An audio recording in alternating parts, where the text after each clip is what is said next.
दिखाई दे रहे हैं सभी इम्पोर्टेंट होगा और सभी प्रश्न जैव प्रक्रम के चैप्टर से लिया गया है। तो चलिए हम लोग जानते हैं प्रत्येक प्रश्नों को, क्योंकि एग्जाम की दृष्टि से काफ़ी इंपॉर्टेंट है। और पहली बार है तो चैनल को सब्सक्राइब कर लीजिएगा। पहला प्रश्न करा, पौधों में वाष्प उत्सर्जन किस भाग में होता है? जड़, तना, पत्ता, फूल। आप चाहें तो कमेंट में आंसर कर सकते हैं अगर आपको प्रश्न का आंसर याद है तो। ठीक है, तो इसका सही आंसर होगा आपका पत्ता हो जाएगा।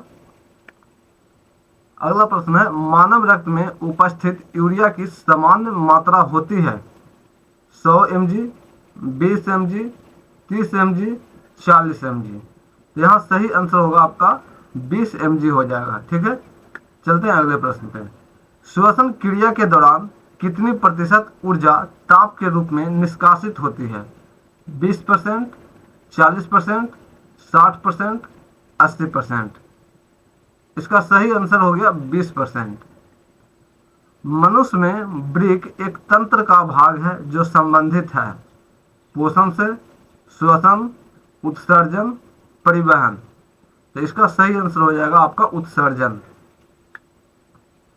पौधों के वायवीय भागों से जल के निष्कर्षण की क्रिया कहलाती है परागन, निषेचन, विसरण, बाष्पोत्सर्जन।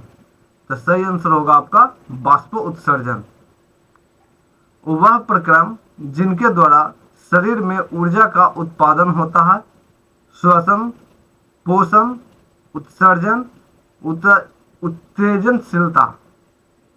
तो इसका सही आंसर होगा आपका श्वसन। कौन सी क्रिया सभी जीवों के लिए अनिवार्य है? प्रकाश संश्लेषण, बाष्पोत्सर्जन, श्वसन, चलन। तो यहाँ सही आंसर होगा आपका श्वसन। मैग्नीशियम पाया जाता है क्लोरोफिल में, लाल रक्त कण में, वर्णी लवक में, श्वेत रक्त कण में। तो इसका सही आंसर होगा आपका क्लोरोफिल में। मानव हृदय में पाए जाते हैं 1 बेसम, 2 बेसम, 4 बेसम, 5 बेसम। बेसम कहने का अर्थ हुआ कोष्ठ, यानी कि कितने भाग में बटा होता है। ठीक, तो मानव हृदय आपका 4 बेसम में बटा होता है। ठीक है, अगला प्रश्न करा, प्रकाश संश्लेषण द्वारा किसकी प्राप्ति होती है? वसा की, प्रोटीन की, ग्लूकोज की, प्रकाश की। तो यहाँ पे सही आंसर होगा आपका ग्लूकोज। प्रकाश संश्लेषण के द्वारा ग्लूकोज की प्राप्ति होती है। अगला प्रश्न करा, कोशिका झिल्ली किस प्रकार की झिल्ली है? पारगम, अपारगम, अर्धपारगम, इनमें से कोई नहीं। तो यहाँ सही आंसर होगा आपका अर्धपारगम। अगला करा, दही के जमने में निम्नलिखित में से कौन सी क्रिया होती है? अपघटन, प्रकाश संश्लेषण, किंबन, उत्सर्जन। तो यहाँ पे जो प्रक्रिया होती है आपका हो जाता है किंबन। जीवन की उपापचयी क्रियाओं के संचालन के लिए निम्नलिखित में कौन आवश्यक है? निरंतर ऊर्जा की आपूर्ति, शरीर की वृद्धि, टूटे फूटे ऊतकों की मरम्मत, इनमें से सभी। तो यहाँ पे जो सही आंसर होगा आपका हो जाएगा इनमें से सभी।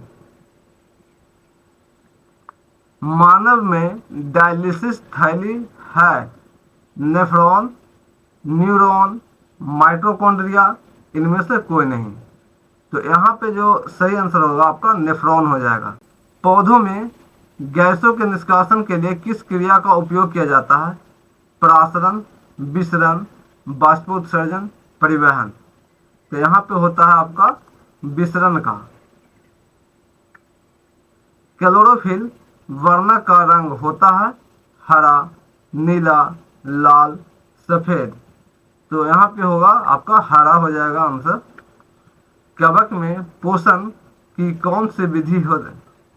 स्वपोषी, मृतजीवी, समभोजी, कोई नहीं। तो यहाँ पे होता है आपका मृतजीवी। रेजिन एवं गोंद कहाँ से संचित रहता है? फ्लोएम में, कॉर्टेक्स में, छाल में, पुराने जाइलम में। तो सही आंसर होगा पुराने जाइलम में संचित रहता है। शरीर में भोजन को पाचन किस प्रकार की प्रक्रिया है? शरीर में भोजन का पाचन किस प्रकार की अभिक्रिया है? उपचयन, संचयन, विस्थापन, अपचयन। तो यहाँ होगा आपका उपचयन। रक्त क्या है? कोशिका, उत्तक, पदार्थ, कोई नहीं। तो रक्त क्या है? एक उत्तक है। ठीक है।